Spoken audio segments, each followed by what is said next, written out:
मेरा यही है कि जौहरी साहब ने ऐसी क्या मंत्र मार दिया, ऐसी क्या घुट्टी पिला दिया आप सभी लोगों को, वो मिठाई है या प्रसाद है, कौन सा है, ये समझना जरूरी है।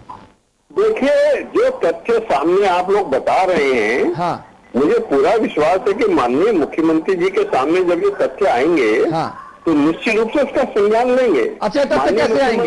मुख्यमंत्री जी के सामने तथ्य कैसे आएंगे? अतुल अग्रवाल साहब, अग्रवाल साहब, जो तथ्य हमारे पास है, अजय भट्ट के पास है और उत्तराखंड में 85 लोगों के पास है, वो जो जेरे बहस है तथ्य, वो तथ्य केवल मुख्यमंत्री जी के पास नहीं आते और बाकी पूरी सबको पता होता है।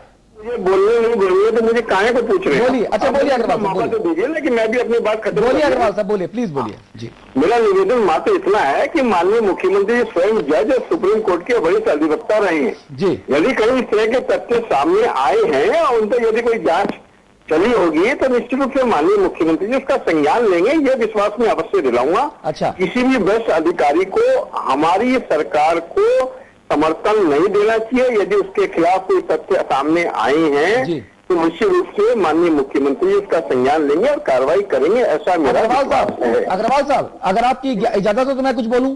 जी हाँ, हुकम जी। मैं केवल आपसे गुजारिश कर रहा हूं, अगर आदरणीय मुख्यमंत्री जी के पास ये तथ्य नहीं है जो हमारे पास हैं, जो हम लगातार दिखा रहे हैं, तो अगर आप आज्ञा दें तो ये तथ्य जो है मैं आप तक पहुंचा दूं।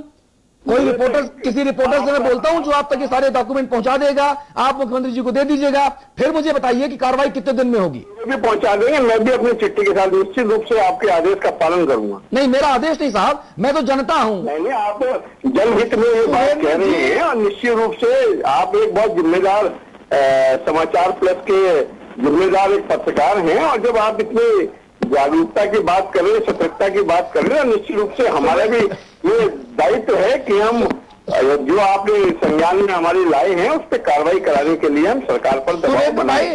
सुरेंद्र भाई जी, उलझन तो ये है कि कौन जीता है तेरी जुल्फ के सर होने तक, खाक हो जाएंगे हम तुझको खबर होने तक। जौहरी साहब इतने, सुनिए हुजूर, सुन लीजिए मालिक, जौहरी साहब इतने प्रतापी हैं, आपको शायद व्यक्तिगत तौर पर इनसे मिलने का अवसर नहीं मिला होगा, ये इतने प्रतापी हैं कि इनके एक्सटेंशन की फाइल चल रही है, 3 दिन में हो जाएगा काम और 72 घंटे के भीतर हो सकता है ये कुर्सी पर फिर कुछ समय के लिए स्थायी तौर पर काबिज हो जाए।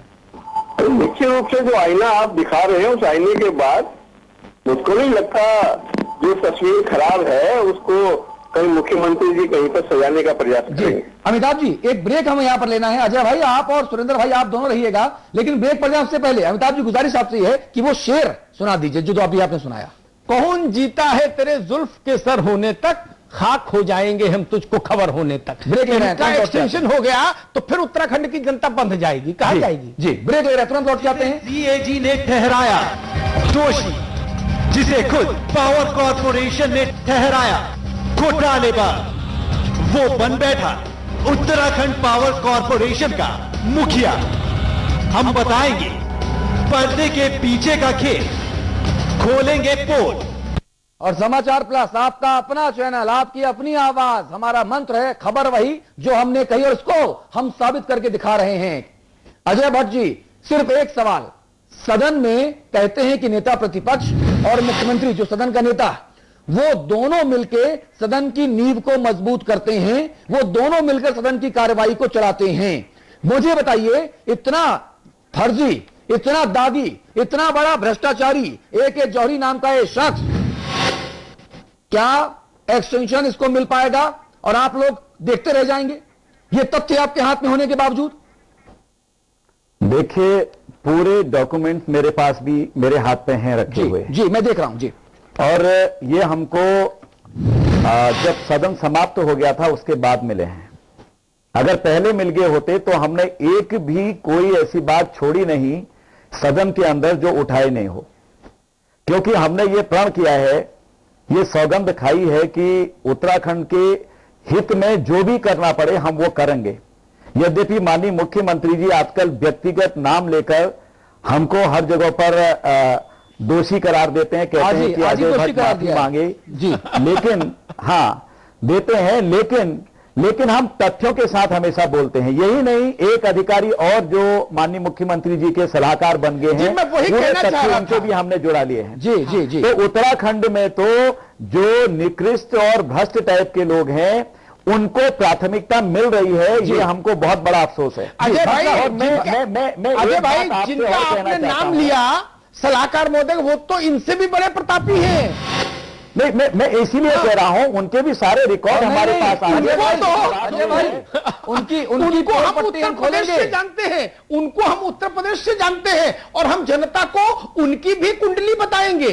जी, और उनकी पूरी कुंडली, उनके पूरे ग्रह नक्षत्र, उनके प्रताप, उनका पाप, वो सब कुछ हम दिखाएंगे आपके अपने चैनल समाचार प्लस पर। एक एक परत उधेड़ेंगे और वो सच जो है उसको नंगा करेंगे कल इसी मंच पर। अजय भाई, आप देखिएगा, जो तथ्य आपके पास हैं उससे 20 निकलेंगे हमारे तथ्य, और हम सीपी सिंह साहब की एक एक करके सारे नकाब चेहरे से हटाएंगे कल रात 8 से 9 इसी चैनल पर, इसी मंच पर।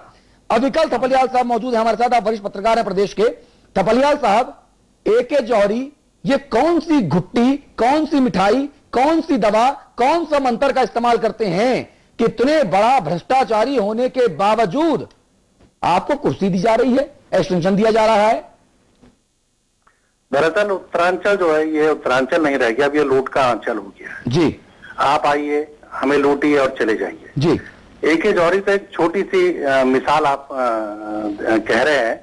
इससे पहले डेपुटेशन पे आए थे कुछ बड़े अधिकारी बाहर से, जी, वो लूट के चले गए। जी, हमारे यहाँ निजी उद्यानों का एक मामला हुआ था, उन्होंने गारंटी खुद ले ली थी, उन अधिकारियों ने, सरकार ने गारंटी ली उस आदमी की, और बेनी नाम था उसका, दिवाकरण उर्फ बेनी, वो गायब है आज तक। जी। कहाँ है कुछ पता नहीं, करोड़ों की चपत लगी है उत्तराखंड को। जी, ये शुरू से ही चल रहा है।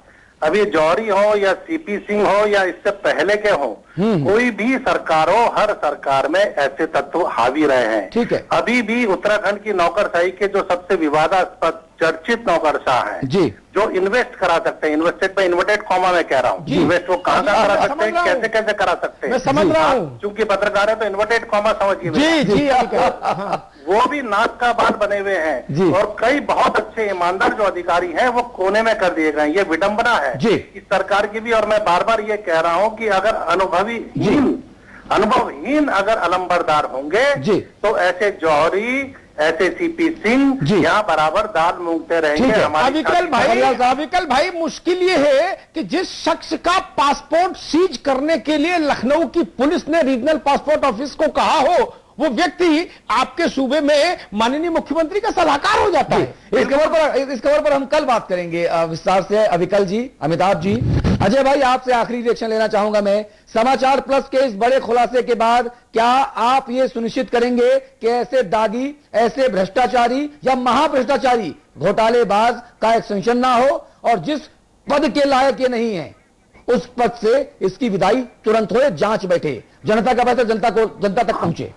हमने इस बात को माननीय मुख्यमंत्री जी तक पहुंचा दिया है, ये वाली बात भी और सीपी सिंह वाली भी। मैंने बाकायदा कह दिया है, अगर ऐसे भ्रष्टाचारी लोग आपके वहां आते रहेंगे जी। तो हम एक दिन नैनीताल कमिश्नरी पर और एक दिन पौड़ी कमिश्नरी पर मैं स्वयं धरना दूंगा। अजय जी, मैं आपसे एक निवेदन और करना चाहता हूं, ये इतना ही नहीं है, ये जो अधिकारी महोदय जिनकी आज आप बात कर रहे हैं, अभी 1/4/2012 को एक आदेश हुआ है कि 5 लाख से अधिक मूल्य के जो भी निविदाएं होंगी वो सिर्फ इलेक्ट्रॉनिक्स माध्यम से, यानी कि ई टेंडरिंग से आमंत्रित की जाएंगी, और इनका निष्पादन भी इसी तरह से होगा। अजय भाई, आपकी बात बिल्कुल सही है। हमारे पास वक्त खत्म हो चुका है। हम आपसे गुजारिश ये करते हैं, इस मंच से आपको न्योता देते हैं कि कल 8 से 9 आप फिर हमारे स्टूडियोज में आइएगा, और तब जब हम मुख्यमंत्री जी के सलाहकार सीपी सिंह साहब की बखिया उधेड़ेंगे, उनके चेहरे पर पड़े एक एक नकाब को परत दर परत उधेड़ेंगे, और तब आप उस महायज्ञ में आहुति जरूर दीजिएगा। अमिताभ जी, बहुत शुक्रिया आपका। अविकल जी, बहुत धन्यवाद। अजय भट्ट जी, बहुत शुक्रिया आपका। न्योता क्या कबूल है आपको हमारा? बिल्कुल न्योता है, बाकायदा डॉक्यूमेंट्स के साथ आएंगे। कल रात अभी अविकल भाई ने बात कही है बेनी वाली, वो भी मैंने ही विधानसभा में उठाया था। कल रात के 8 से 9 अजय भट्ट भाई, हम आपके साथ होंगे, आप हमारे साथ होंगे, और मिलकर उत्तर प्रदेश और उत्तराखंड में जिस अधिकारी ने घोटाले किए उस अधिकारी के चेहरे से नकाब उधेड़ेंगे। क्यों? क्योंकि उत्तराखंड को वाकई देवभूमि बनाने का हमारा इरादा है और सकारात्मक प्रयास भी। नमस्कार।